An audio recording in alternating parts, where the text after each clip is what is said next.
Welcome to a new edition of the Engineering Quick Tips.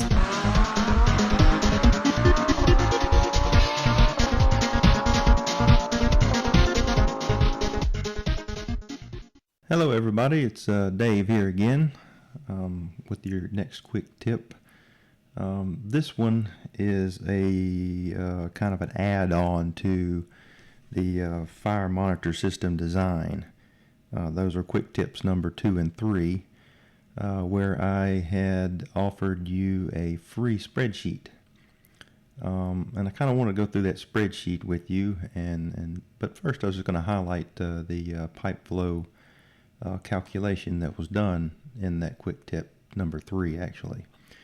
So in that actual design there was a vessel, and we designed a fire monitor piping system. It had a 6-inch suction right here and a 5-inch discharge pipe right here.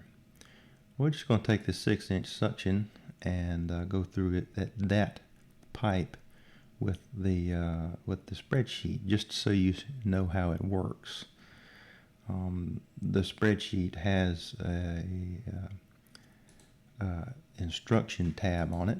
It'll go through these same things I'm telling you here, but the video is just another source for you to kind of see how it works.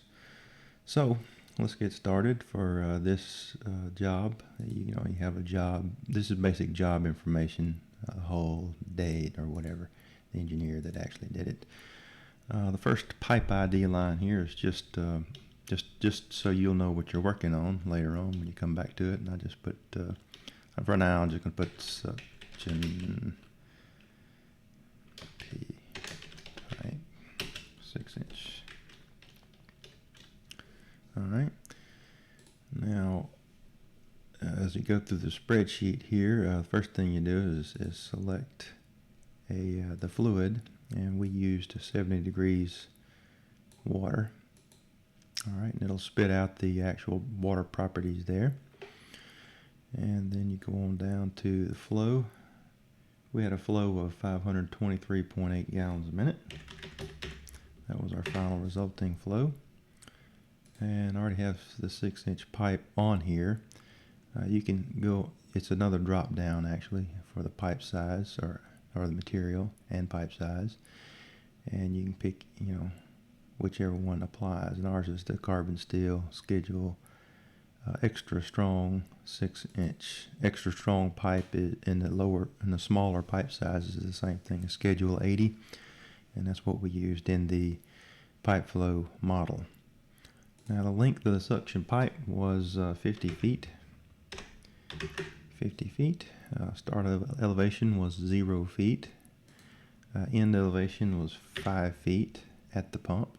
So from the sea chest to the pump was 0 to 5 feet. Inlet pressure was ambient. Here in section C of the spreadsheet, we're looking at components and fittings. So we want to put standard elbows in there. Fitting 90 degree, let's see, standard 90 degree elbow, and we had 10 of those in the suction pipe. It'll calculate K value and then a total K for the 10 fittings. We had 2 butterfly valves, so slide down this selection, a little pull down selection for butterfly valves, and we had 2 of those. Just enter the quantity. There you get a K value. Those are calculated.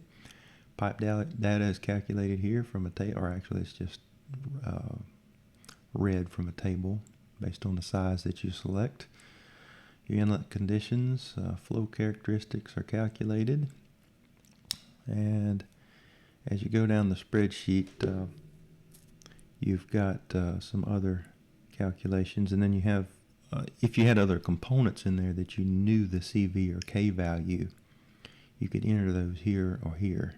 See the K and the CV, a description, a quantity, and a K value, and it'll spit out a pressure drop for that component at the flow rate. All right.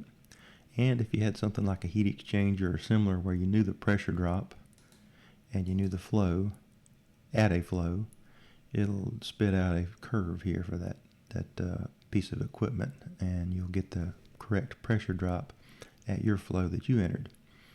All right, we don't have any of that in our example here, but as we move along, we get on to section J for the friction losses. It calculates those based on our inputs, and K is the pressures, inlet and outlet pressures, and then the final resultant pressure drop here is at the very end, an L. All right, and then references at the end. So our final pressure drop ended at 4.038 psi, a differential across that pipe.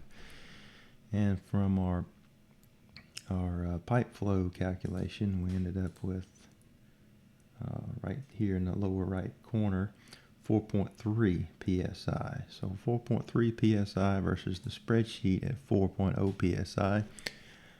Pretty close. Looks like pipe flow is a little more conservative in that case. That's probably not always the case, but these calculations came from the Mechanical Engineering Reference Manual and the Crane Technical Paper 410. So those equations were used in this final calculation. All right, and there you have it, an example from the spreadsheet. It's the free download at engineeringjobLink.com.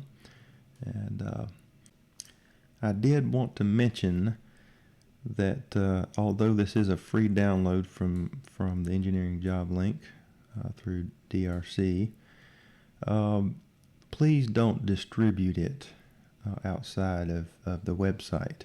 If you want somebody else to have it, have them come to my website at engjobLink.com, the engineering job link, and then get that free download there. I appreciate your support. Thank you again. This video is a service of the engineeringjobLink.com.